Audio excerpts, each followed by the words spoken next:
আচ্ছা, আপনার সাথে এমন কি কখনো হয়েছে যে আপনি আপনার personal life, study life, professional লাইফে যে ধরনের মানুষের সাথে বন্ধুত্ব করতে চেয়েছেন, আরো স্পেসিফিক্যালি যদি বলি, যে মানুষগুলোর সাথে বন্ধুত্ব করতে চেয়েছেন তাদের সাথে আসলে আপনি কখনো বন্ধুত্ব করতে পারেননি, আর যাদের সাথে আপনার ফ্রেন্ডশিপ রয়েছে তারা অ্যাকচুয়ালি কেউ আপনার মন মতো না? এমন ঘটনা কি আপনার সাথে ঘটেছে? মজার বিষয় হচ্ছে এমন ঘটনা ম্যাক্সিমাম মানুষের সাথেই জীবনে ঘটে। এর অর্থ কোথাও না কোথাও তো একটা ঘাটতি রয়ে গেছে দেখে এই ধরনের ঘটনা ঘটেছিল।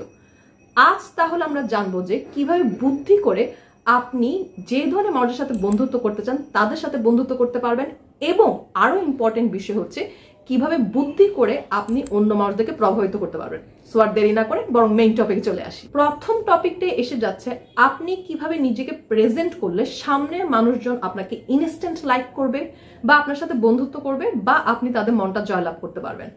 এই ক্ষেত্রে দুইটি বিষয়ের কম্বিনেশন থাকাটা খুবই জরুরি। আজকে আমরা সেই দুইটি বিষয় সম্পর্কে জানবো। প্রথমেই এসে যাচ্ছে যে আপনার একটা বেটার কমিউনিকেশন স্কিল থাকা দরকার। কারণ দেখুন, যে কোনো রিলেশনের মধ্যে প্রথমে আসে আসলে কথা বা কমিউনিকেশন। আপনার একটা বেটার কমিউনিকেশন স্কিল থাকা দরকার আপনার পার্সোনাল লাইফ থেকে শুরু করে প্রফেশনাল লাইফ পর্যন্ত। কিন্তু কমিউনিকেশন রিলেটেড কিছু ভুল রয়েছে যা ম্যাক্সিমাম সময় মানুষ করে থাকে।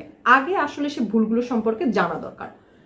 প্রথম ভুলটা ম্যাক্সিমাম মানুষ যা করে তা হলো সে একতরফা অনর্গল নিজের কথা, নিজের গুণগান, নিজের লাইফ নিয়ে শুধু বলতে থাকে। সামনের মানুষটা আদৌ এসব কথা শুনতে ইন্টারেস্টেড কিনা বা সে এগুলো শুনে বোর ফিল করতেছে কিনা এটাও কিন্তু আসলে দেখার বিষয় রয়েছে।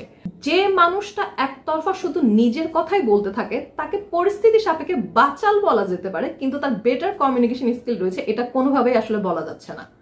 সেকেন্ড ভুলটা মানুষ বেশি যা করে তাও আসলে একতরফা কথা রিলেটেডই। যেহেতু সে একতরফা অনর্গল কথা বলতে থাকে তখন তার কথার মধ্যে সত্য এবং মিথ্যার একটা বাজে কম্বিনেশন তৈরি হয়। একতরফা কথা বলার কারণে দেখা যায় সেখানে মিথ্যার পরিমাণটাও হয়তো বেশি হতে পারে। সামনের মানুষটা যখন এই জিনিসটা বুঝতে পারে, হয়তো ইনস্ট্যান্ট নাও বুঝতে পারে কিন্তু পরবর্তীতে ঠিকই সেটা বুঝতে পারে, তখন কিন্তু দেখা যাবে সে মানুষটা আপনার সাথে পরবর্তীতে আর মিট করতে বা কথা বলতে ইন্টারেস্ট ফিল করবে না। সো কমিউনিকেশন রিলেটেড এই ধরনের বিহেভিয়ার গুলো আগে বাদ দিতে হবে। এখন তাহলে কথা হচ্ছে কিভাবে আপনি কমিউনিকেশনটা করলে সামনের মানুষটা আপনাকে ইনস্ট্যান্ট লাইক করবে বা আপনার সাথে বন্ধুত্ব করতে চাইবে। এই ক্ষেত্রে দুইটা স্টেপ রয়েছে। প্রথম স্টেপটা হচ্ছে আপনি নিজে যেহেতু তার সাথে ফ্রেন্ডশিপ করতে ইন্টারেস্টেড, এই ক্ষেত্রে আপনি নিজে কথা বলতে হবে কম, বরং তাকে কথা বলতে দিতে হবে বেশি। মানে আপনার লিসেনিং ক্যাপাসিটিটা এখানে বেশি থাকতে হবে। সে যাতে কমফোর্টেবল ভাবে নিজের কথাগুলো আপনার সাথে শেয়ার করতে পারে, এখানে কিন্তু এই বিষয়টা খুবই জরুরি। কারণ দেখুন, যে মানুষটা আপনার সাথে কমফোর্টেবল ভাবে কথা বলতে পারবে না সে মানুষটা কখনোই আপনাকে লাইক করবে না।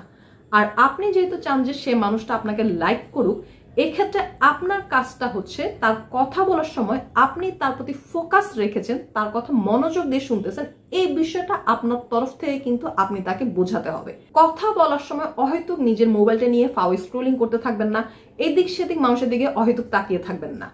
এই কাজটা ম্যাক্সিমাম টাইমই এখন অনেককে করতে দেখা যায়। যাই হোক, ব্যাক টু দ্য টপিক। এখন আপনার মনে একটা প্রশ্ন আসতে পারে যে আপনি নিজে কথা বললেন কম কিন্তু তাকে কথা বলতে দিলেন বেশি, এতে আসলে আপনার লাভটা কি হচ্ছে? এখানে আপনার লাভ হচ্ছে তিনটা। প্রথম লাভটা হচ্ছে ওই মানুষটা আপনাকে লাইক করার পসিবিলিটিটা বেড়ে যাবে। সেকেন্ড লাভটা হচ্ছে আপনি যেহেতু তাকে কথা বলার চান্স দিলেন বেশি, সো সে কথার মধ্যে কতটুকু সত্য বলছে কতটুকু মিথ্যা বলছে এই বিষয়টা কিন্তু যাচাই করার সুযোগ আপনি পেয়ে যাবেন। হয়তো আপনি ইনস্ট্যান্ট অনেক কিছু যাচাই করতে পারবেন না, কিন্তু এর কিছুক্ষণ পর কিন্তু ঠিকই আপনি যাচাই করে ফেলতে পারবেন। আর থার্ড লাভটা হচ্ছে আপনি নিজে তখন ডিসিশন নিতে পারবেন যে আপনি নেক্সট টাইম এই মানুষের সাথে দেখা করতে ইন্টারেস্টেড কিনা বা তার সাথে কথা বলতে ইন্টারেস্টেড কিনা।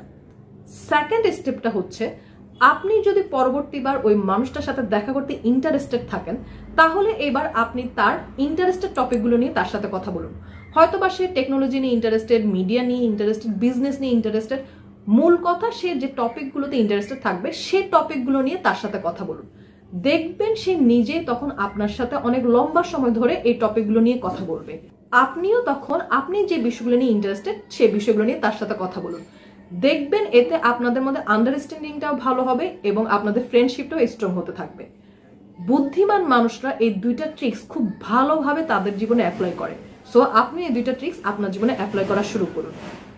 এখন আসি সেকেন্ড বিষয়টাতে, আর কি করলে আপনি মানুষের মনটা জয়লাভ করতে পারবেন। সেকেন্ড বিষয়টা হচ্ছে ছোট ছোট বিষয়গুলো নিয়ে মানুষের সাথে অহেতুক ঝগড়া করবেন না, অহেতুক সেখানে নিজের ইগোটাকে বড়ভাবে শো করবেন না, বরং ছোট ছোট বিষয়গুলোতে মানুষকে ছাড় দিতে শিখুন। এটা কিন্তু মানুষের মন জয়লাভ করার জন্য খুবই ইফেক্টিভ। এখন আসি সেকেন্ড টপিকে, কিভাবে আপনি বুদ্ধি করে অন্য মানুষদেরকে প্রভাবিত করতে পারবেন, হাউ টু ইনফ্লুয়েন্স এনিওয়ান।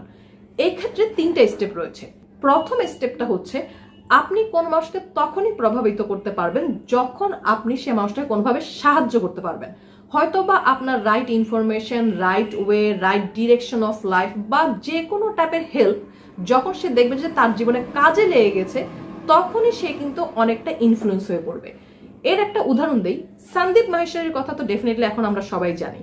উনি যেভাবে কথা বলেন, যেভাবে প্রবলেম সলভ করেন, যে ধরনের নলেজ শেয়ার করেন, এগুলো কিন্তু প্রচুর মানুষের জীবনে কাজে লেগে গেছে, যে কারণে লার্জ নাম্বার পপুলেশন তাকে খুবই পছন্দ করে এবং এই জন্যই কিন্তু উনি প্রচুর মানুষকে বেটার ইনফ্লুয়েন্স করতে পারে।